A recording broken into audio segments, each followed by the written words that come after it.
Oke, kita lanjutkan diskusi kami. Tadi menanggapi soal Bang Habibur Rahman, Bang Masinton. Jadi sebenarnya pertanyaan itu tidak pertanyaan itu memang masih tendensius karena kenapa ditujukan kepada Prabowo saja? Kenapa bukan ke Anies dan lain-lain gitu? Ya, Anies kan kalau ke Anies kan ketika pertanyaannya pertama kan ke Pak Prabowo. Jadi tanyakan tema itu gitu loh. Ya ke Pak Anies kan ada tema pertanyaan lain gitu loh. Jadi kan masing-masing calon presiden itu kan ditanyakan tentang komitmennya per bidang gitu ya. Nah,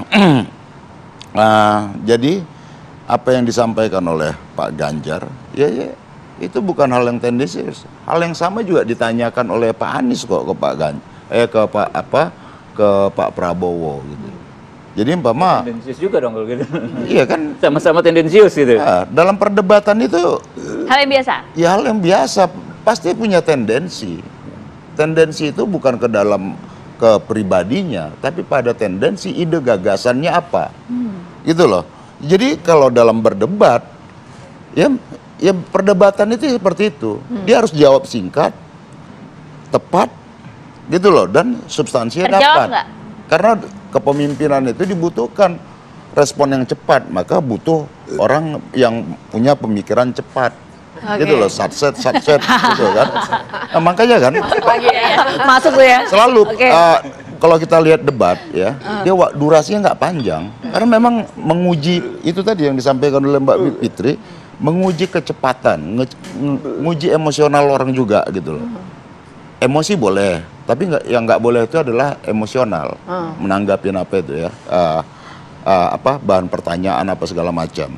Nah jadi dalam perdebatan kemarin itu kan jelas ya, kalau kita lihat itu sentimen publik itu kan jelas, itu angkanya itu pasti ke Pak Ganjar, Pak Anies. Nah baik itu penguasaan materi dan penyampaian yang juga itu bagi publik itu kontekstual dan tidak mengawang-awang idenya gitu loh, tidak normatif.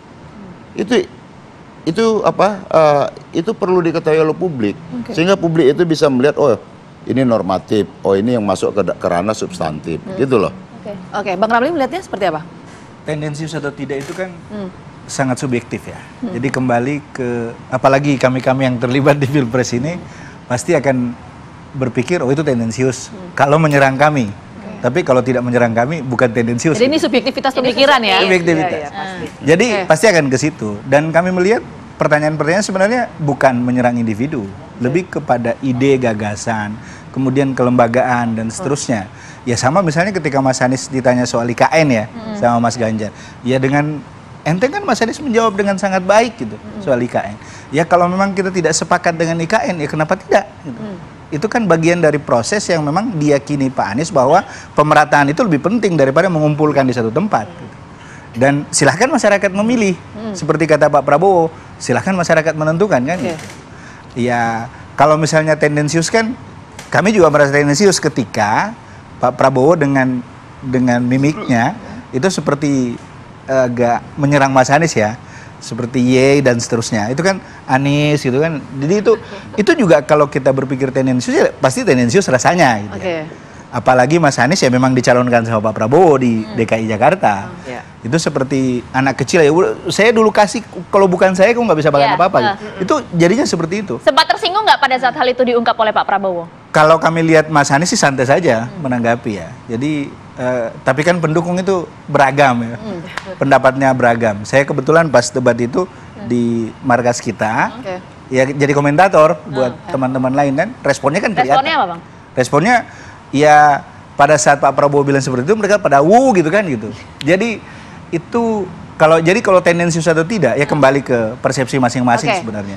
Dan kamarnya masing-masing punya persepsi masuk ke situ. Oke, nanti yang akan kita bahas di segmen selanjutnya, kita tahan dulu Mbak Bivitri, adalah ada anggapan bahwa dalam debat nanti kita akan berikan. Tadi dijanjikan saya ini malah satu segmen saya nggak ngomong. Nanti saya akan berikan untuk Mbak Bivitri semuanya sama. Segmen tadi kan beliau sudah punya jatah. Nanti akan kita bahas adalah apakah ini kan ada anggapan dari publik bahwa kemarin tidak membahas substansi soal pemberantasan korupsi. Konsep pemberantasan korupsi seperti apa? Apakah itu memang dilihat Mbak Fitri juga? Nanti kita bahas, tapi kita jeda dulu. Apakah Baru Syabaki kembali hadir saat lagi untuk Anda?